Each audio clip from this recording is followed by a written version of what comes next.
नमस्कार मित्रों, आप सभी का दिव्य विद्या मंदिर चैनल पर हार्दिक स्वागत है। साथियों, मैं पढ़ा रहा हूँ रस संप्रदाय और आज का जो टॉपिक है रस विविध है। रस के बहुत सारे महत्वपूर्ण प्रश्नों को हम लेकर आए हैं आपके बीच में।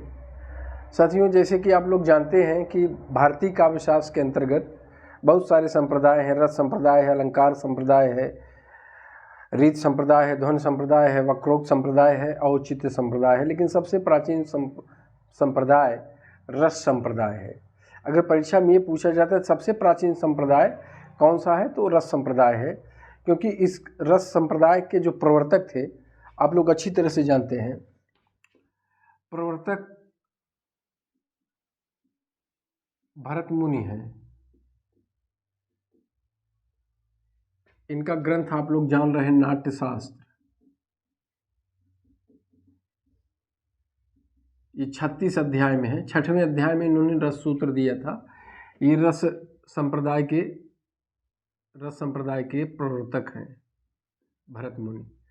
लेकिन कभी कभी साथियों एक विद्वान हुए थे, रस संप्रदाय के प्रवर्तक तो सर्वमान है भरत मुनि हैं, लेकिन एक विद्वान थे राजशेखर।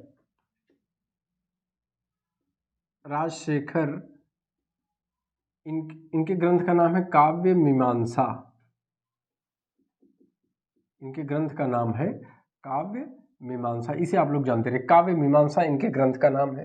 साथियों, काव्य मीमांसा के अंतर्गत इन्होंने भरत मुनि को रस संप्रदाय का प्रवर्तक न मान करके नंदकेश्वर को माना है। इसे आप लोग जानते रहिए, नंदकेश्वर।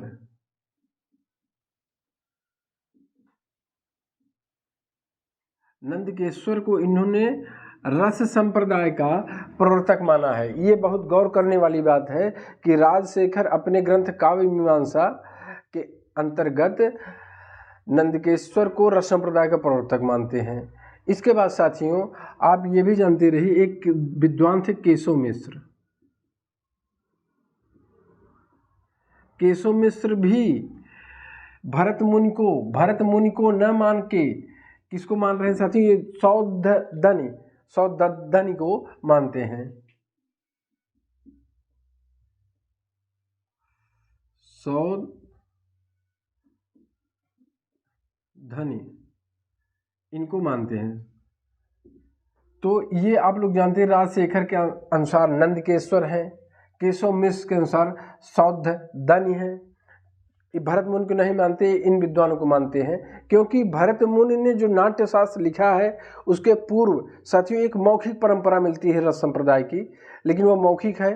पहली बार भरत मुनि ने उसे नाट्यशास्त्र जैसे ग्रंथ में बड़े विस्तार के साथ नाटक के अंतर्गत रस को प्राण मान लिया। विवेचना तो नाटक का किए और नाटक का प्राण किसे मान लिए? रस को मान लिए। तो इसे आप लोग जानते रहिए साथियों। इसके बाद साथियों रस संप्रदाय में दो दल हो गया, एक रसवादी थे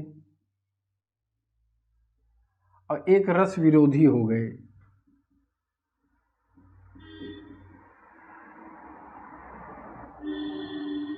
रसवादी और रस विरोधी। रसवादी आचार्यों में जैसे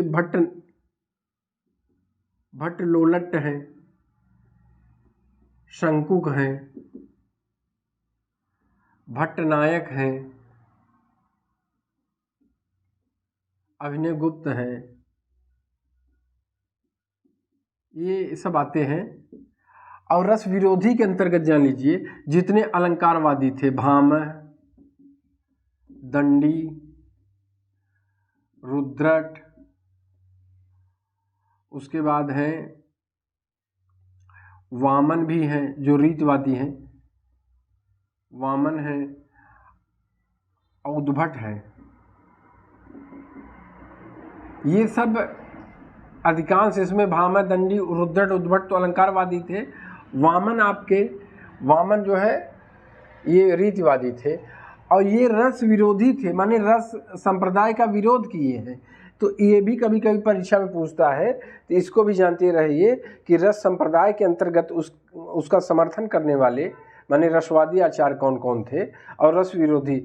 और ये रसवादी आचार्य आधुनिक काल में भी आपको मिलेंगे, जैसे आचार्य शुक्ल, डॉक्टर नगेंद्र, श्याम सुंदर दास, केशव मिश्र, गुलाब राय, ये सब जितने बड़े बड़े विद्वान थे ये रसवादी थे। तो इसे भी आप लोग जानते रहिए साथियों। इसके बाद साथियों वामन 8वीं शताब्दी में एक ग्रंथ लिखते हैं काव्यालंकार सूत्रवृत्त, 8वीं शताब्दी में। और ये रस को महत्व न दे करके गुण को महत्व देते हैं। रस को ये गुणों की कांति कहे, रस को क्या कह दिए? गुणों की कांति कहा। कौन कहा? रस को गुणों की कांति कौन कह रहे हैं?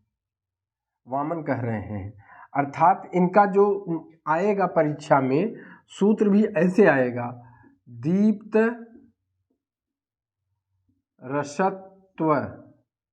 रसत्वम कांति। अगर ये पूछ दिया कांति है, दीप्ति रसत्वम कांति, अगर ये पूछ दिया मतलब रस को गुणों की कांति कहा। किसने कहा? तो साथियों वामन ने रीत संप्रदाय के अंतर्गत गुण की चर्चा की है, दोष की चर्चा की है। तो इसे आप लोग जानते रहिए कि वामन, यहाँ गुण शब्द आ रहा है, दीप्त रसत्व कांति, तो रस को गुणों की कांति कहा। ये आप जानते रहिए, बहुत ही महत्वपूर्ण प्रश्न है।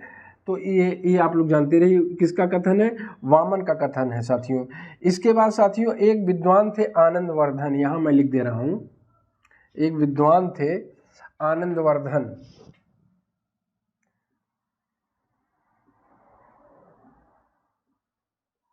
आनंदवर्धन ने रस और अलंकार दोनों के विषय में अपना अपना मत दिया। रस को, आनंदवर्धन रस को साथियों कहते हैं असमलक्ष्य व्यंग क्रांत। रस को क्या कह रहे हैं?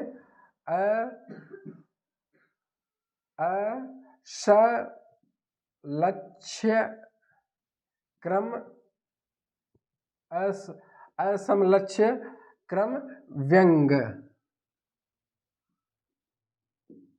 और साथियों अलंकार को ये क्या कहते हैं, इसे आप लोग जानते रहिए।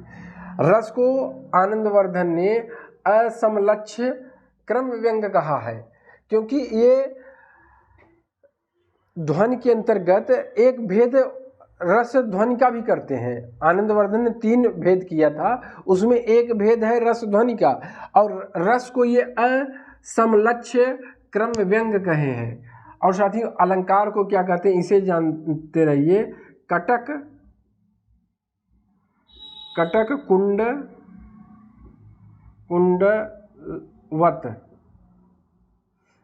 कुंडलवत। ये कौन कह रहे हैं साथियों? ये कह रहे हैं आनंदवर्धन। इसे भी जानते रहिए, कभी कभी परीक्षा में पूछ देता है कि आनंदवर्धन ने रस को क्या कहा है। तो इसे आप लोग जानते रहिए, आनंदवर्धन ने रस को असमलक्ष्य क्रम व्यंग कहा है। और अलंकार को क्या कहा है? अलंकार को कटक कुंडलवत कहा है। तो इसे आप लोग जानते रहिए, अलंकार को आनंदवर्धन कटक कुंडलवत कहे हैं। तो इसे भी आप लोग जानते रहिए। और साथियों आनंदवर्धन ने वाल्मीकि रामायण को रस का आदि काव्य कहा। इसे भी आप जानते रहिए कि आनंदवर्धन ने वाल्मीकि जो रामायण लिखे थे, जिसे कहा जाता है वाल्मीकि रामायण, यह संस्कृत में है। वाल्मीकि रामायण संस्कृत में है। इसे रस का आदि काव्य ये माने हैं। कौन माने हैं? आनंदवर्धन माने हैं। क्योंकि साथियों ये आनंदवर्धन वाल्मीकि आदि कवि हैं, और इसलिए उनकी रचना जो वाल्मीकि रामायण है उसे रस का आदि काव्य कहे हैं। तो इसे भी आप लोग जानते रहे, बहुत ही महत्वपूर्ण प्रश्न है साथियों। इसको हम आप लोगों के बीच में रख रहे हैं, और ये परीक्षा की दृष्टि से बहुत ही महत्वपूर्ण है। ऐसे ही प्रश्न परीक्षा में पूछे जाते हैं, और जो आप लोग तैयारी कर रहे हैं, आप लोग इन्हीं प्रश्नों का सामना करेंगे परीक्षा में। तो इस पे बहुत गौर करिए, और ये बहुत ही सावधानी से इसे आप लोग समझिए, नहीं तो ये बहुत खतरनाक सिद्ध हो जाते हैं। अब साथियों एक विद्वान थे आचार्य धनंजय। इन्होंने एक ग्रंथ लिखा, उसका नाम है 10 रूपक। 10 रूपक में ये रस का संबंध ये एक तात्पर्य शक्ति है, तात्पर्य शक्ति से जोड़ते हैं। इसे आप लोग गौर करिए, तात्पर्य शक्ति से ये किस ग्रंथ में जोड़ते हैं? इन धनंजय का, ये आचार्य धनंजय का एक ग्रंथ है 10 रूपक, और रस का संबंध किससे जोड़ते हैं? तात्पर्य शक्ति से। ये बहुत ही महत्वपूर्ण है। तात्पर्य शक्ति से रस का संबंध जोड़ने वाले विद्वान आचार्य धनंजय हैं, और इनके एक भाई थे, वो भी धनिक थे। अर्थात धनंजय और धनिक दोनों ने 10 रूपक जो इनका ग्रंथ है उसमें ये तात्पर्य शक्ति का संबंध रस से जोड़ते हैं। इसके बाद साथियों एक महिम भट्ट थे, महिम भट्ट। ये रस का संबंध साथियों अनुमिति का सिद्धांत से जोड़ते हैं, अनुमिति का सिद्धांत,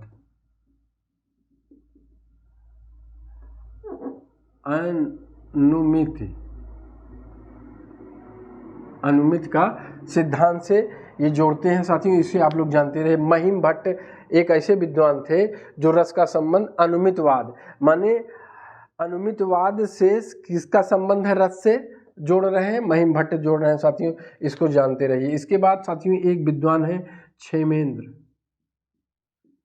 क्षेमेंद्र को आप लोग जानते हैं, औचित्य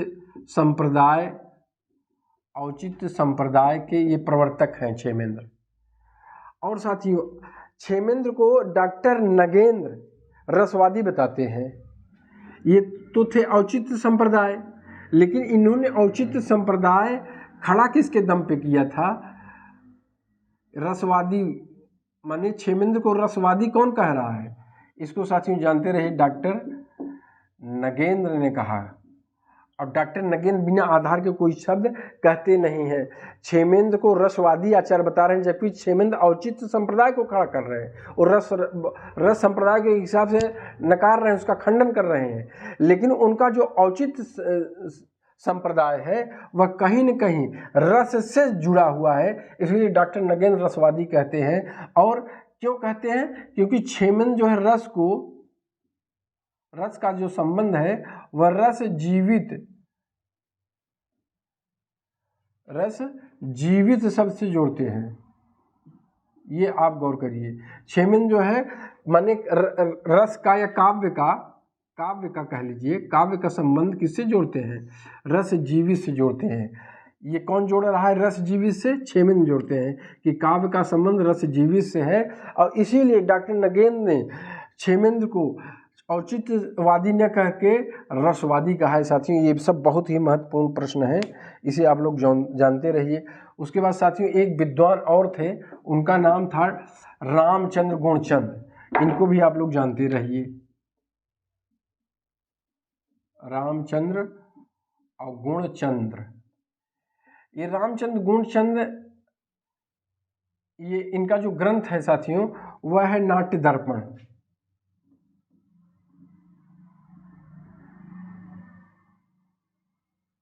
अब देखिए साथियों ये नाट्य दर्पण आ गया, इसी तरह से एक मिलता जुलता ग्रंथ हृदय दर्पण है, और एक मिलता जुलता ग्रंथ साथियों है साहित्य दर्पण। इसे आप लोग जानते रहे, परीक्षा में ऐसे कंफ्यूज हो जाएंगे। नाट्य दर्पण, हृदय दर्पण, साहित्य दर्पण। साहित्य दर्पण किसका है? विश्वनाथ का है। हृदय दर्पण किसका है? भट्ट नायक का है, भट्ट नायक का। नाट्य दर्पण इनका है, रामचंद्र गुणचंद को। अच्छा, रामचंद्र गुणचंद ने अपने ग्रंथ नाट्य दर्पण में साथियों एक श्लोक लिखा, सुख दुखात्मको रसः, माने रस जो है सुख और दुख, सुखात्मक दुखात्मक है, माने रस दोनों है, सुखात्मक भी है और दुखात्मक भी है। अब साथियों ये क्या है? रामचंद्र गुणचंद ये जो रस थे उसको 2 वर्ग बना दिए, एक जो है सुख का वर्ग है और एक दुख का वर्ग है। इसे आप लोग जानते रहिए। एक दुख वाला है, एक सुख वाला है। तो सुख वाले में कौन आएगा? श्रृंगार आएगा। और कौन आ सकता है? हास्य आएगा, वीर आएगा, अद्भुत, ये आएगा। दुखात्मक में इन्होंने करुण को डाल दिया, और उसके बाद भय को डाल दिया, भय को भी ये डाले हैं। उसके बाद भयानक, जैसे भयानक, और उसके बाद विभत्स है, माने घृणा, ये दुखात्मक है विभत्स। और साथ ही एक रौद्र है, माने क्रोध भी अच्छी बात नहीं है, दुख का बात है। तो ये समझ लीजिए, इसमें दुख में डाले हैं, और श्रृंगार, हास्य, वीर, अद्भुत को सुख में डाले हैं। इसीलिए लिखते हैं सुख दुखात्मक को रस है, माने रस जो है सुखात्मक भी है, रस जो है दुखात्मक है। और इसके दो वर्ग कर देते हैं रस के। एक सुख वर्ग में श्रृंगार, हास्य, वीर, अद्भुत डाल दिए, दुख में करुण, भयानक, विभत्स, ये सब डाल दिए हैं। तो इसे भी आप लोग जानते रहिए साथियों, इस तरह से परीक्षा में पूछे जाते हैं, और इसे आप लोग जानते रहिए। अब इसके आगे एक विद्वान थे रूप गोस्वामी, उनके विषय में थोड़ा जान लीजिए। उन्होंने 11वां रस दिया था, भक्ति रस, तो उनके विषय में जान लीजिए साथियों। इनका नाम है रूप गोस्वामी, और रूप गोस्वामी ने 11 रस माने 11वां रस भक्ति रस को इन्होंने स्थान दिया था। कौन से रस को? भक्ति रस को, माने भक्त और भगवान।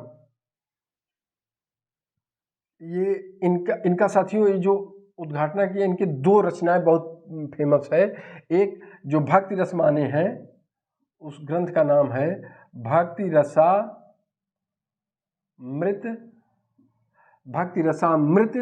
सिंधु। भक्ति रसामृत सिंधु, ये भक्ति रसामृत सिंधु इनका पहला ग्रंथ है। और इस ग्रंथ में साथियों इन्होंने भक्ति रस को पुरजोर समर्थन किया। और दूसरा ग्रंथ साथियों, ये पहला है, और दूसरा क्या है? उज्ज्वल नीलमणि, ये इनका दूसरा ग्रंथ है। कभी कभी ग्रंथ का भी नाम पूछ देता है परीक्षा में, तो इसको भी आप लोग जानते रहिए। और इन्होंने भक्ति रस जो है 11वां रस दिया है। 10वां रस विश्वनाथ ने दिया था, वात्सल्य रस।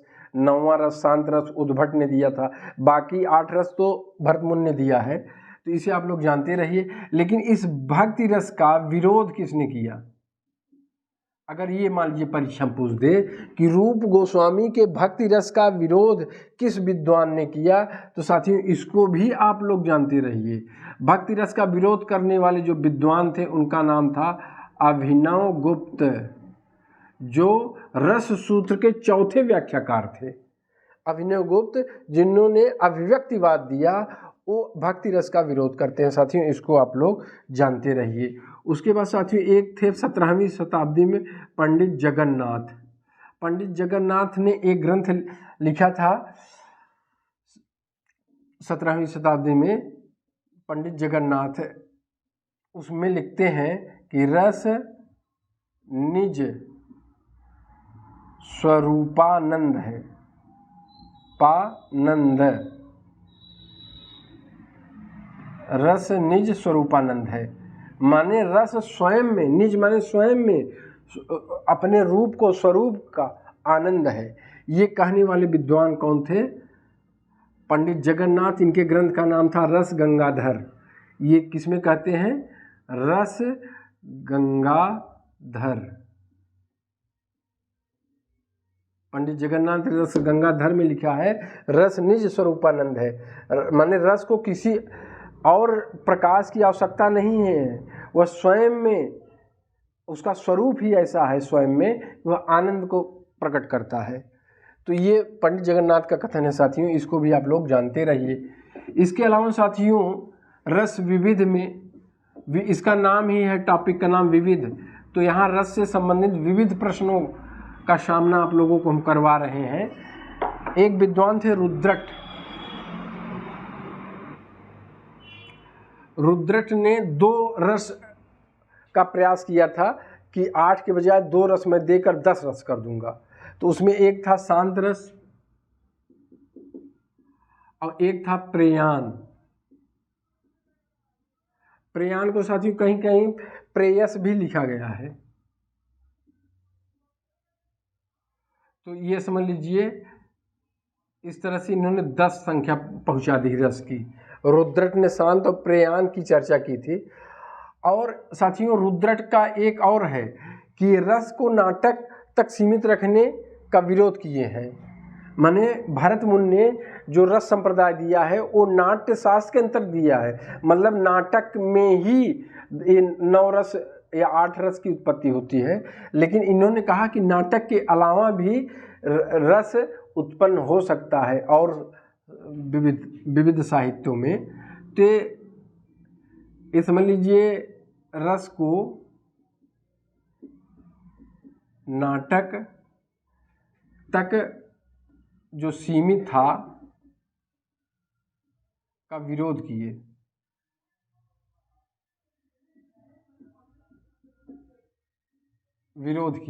पहला चीज। दूसरा इन्होंने क्या किया कि रसहीन, जो रसहीन साहित्य है, रसहीन काव्य या साहित्य को ये कहे कि उसको शास्त्र में रखा जाए, शास्त्र में रखा जाए। ये कौन कह रहे हैं? माने रसहीन साहित्य, क्योंकि जिसमें रस नहीं है उस साहित्य को साहित्य के अंतर्गत में रख के शास्त्र के अंदर रखा जाए। ये बहुत महत्वपूर्ण बात कर रहे हैं रुद्रट। तो इसको भी आप लोग जानते रहिए। उसके बाद साथियों एक विद्वान उद्भट थे। उद्भट भी रस विरोधी हैं, लेकिन इन्होंने एक शांत रस की को प्रतिष्ठित यही किए हैं। इसको भी आप लोग जानते रहिए।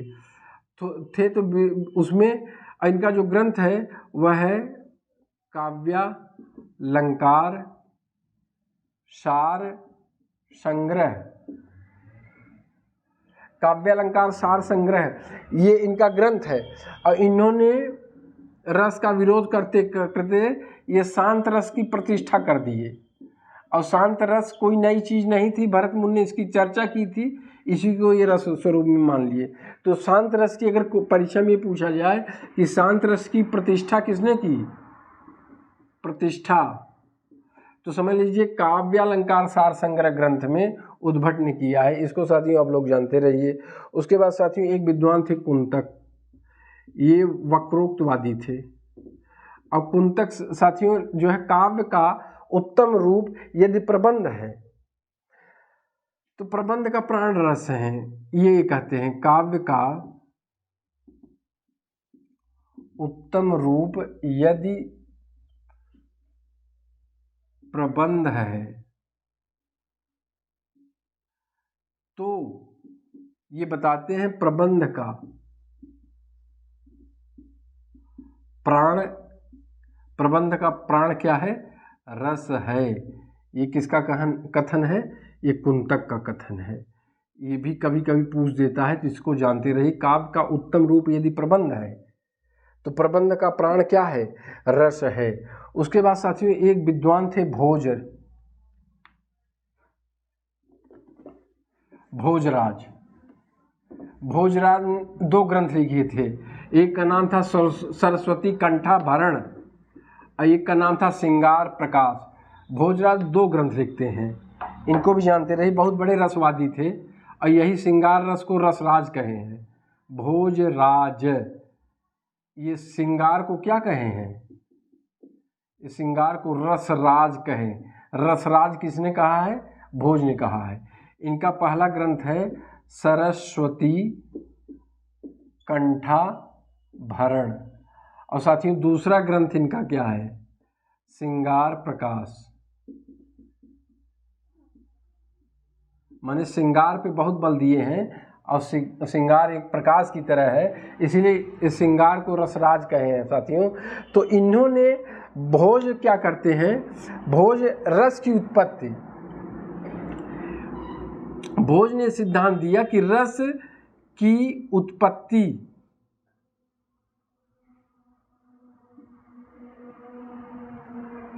किससे हुआ है? भोज के अनुसार रस की उत्पत्ति साथियों जान लीजिए अहंकार से हुआ है। ये बहुत महत्वपूर्ण है। किस विद्वान के अनुसार रस की उत्पत्ति अहंकार से हुआ है? अगर परीक्षा में ऐसे प्रश्न बन गया, किस विद्वान के अनुसार रस की उत्पत्ति अहंकार से हुआ है, तो ये सिद्धांत देने वाले जो विद्वान थे उनका नाम था भोज, राजा भोज। कहाँ राजा भोज और कहाँ गंगू तेली, तो वही भोजराज हैं। तो इन्होंने 2 ग्रंथ लिखा, एक सरस्वती कंठाभरण, एक श्रृंगार प्रकाश। साथियों इसको भी आप लोग जानते रहिए। इसके बाद साथियों एक विद्वान थे राजशेखर। राजशेखर का ग्रंथ हम बता चुके हैं, काव्य मीमांसा है, और ये नंदकेश्वर को रस संप्रदाय का आचार्य माने हैं, इसको भी मैं बता चुका हूं। अब इन्होंने एक कल्पना की कि रस में एक काव्य पुरुष होता है। जो काव्य पुरुष होता है उसमें 3 चीज होता है। एक तो शरीर होता है, एक उसकी आत्मा होती है, और एक शरीर को सुंदर दिखाने के लिए वह आभूषण ग्रहण करता है, पहनावा, कपड़ा, आभूषण, गहना ये सब पहनता है। तो ये जो शरीर है ये राजशेखर का सिद्धांत है। राजशेखर ने काव्य मीमांसा में एक काव्य पुरुष की कल्पना की कि काव्य जो है एक पुरुष की तरह है। अब पुरुष में 3 चीज होता है। जैसे कोई व्यक्ति है, उसमें क्या होगा, उसका शरीर होगा, उसकी आत्मा होगी, और वह पुरुष ऐसा थोड़ी ना होगा कि नग्न होगा। वह कपड़ा पहने हुएगा, वस्त्र पहनेगा, पोशाक पहनेगा, आभूषण ग्रहण करेगा। तो ये 3 चीजें होता है। तो राजशेखर ये बता रहे हैं शरीर क्या है, उसका शब्दार्थ माने शब्द और अर्थ उसका क्या है, शरीर है। और साथियों इस शरीर के अंदर सबसे मुख्य क्या होता है, आत्मा। और राजशेखर बता रहे हैं वो आत्मा क्या है, आत्मा वह रस है, वह आनंद है। तो यहाँ बहुत गौर करने वाली बात है साथियों। ये आत्मा जो है रस बताते हैं, और आभूषण को ये अलंकार बताते हैं। अलंकार क्या है, अलंकार माने शोभा। वस्त्र इसीलिए पहना जाता है, गहना इसीलिए धारण किया जाता है